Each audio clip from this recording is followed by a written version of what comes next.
আমি একটি হাদিসের প্রেমে পড়েছি। আপনি যখন নিজ কক্ষে নীরবে কান্না করবেন, আল্লাহ তখন ফেরেশতাদের উদ্দেশ্য করে বলেন, কোন জিনিস আমার বান্দার চোখে পানি আনলো? ফেরেশতাগণ বলেন, আপনার বান্দা সুখে নেই, আপনার বান্দা অনেকদিন হাসেনি। এই বলে ফেরেশতাগণ কান্না করতে থাকেন এবং আল্লাহকে বলেন, হে আমার রব, আপনি জানেন আপনার এই বান্দার হৃদয়ে কি রয়েছে, অতএব আপনি তার জন্য সবকিছু সহজ করে দিন। আল্লাহ বলেন, আমার এই বান্দা জীবন থেকে এমন কিছু হারিয়ে ফেলেছে যা সে অধিক ভালোবেসেছিল।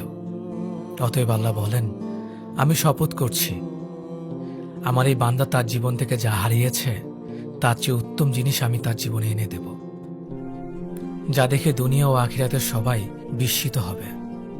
সুবহানাল্লাহ।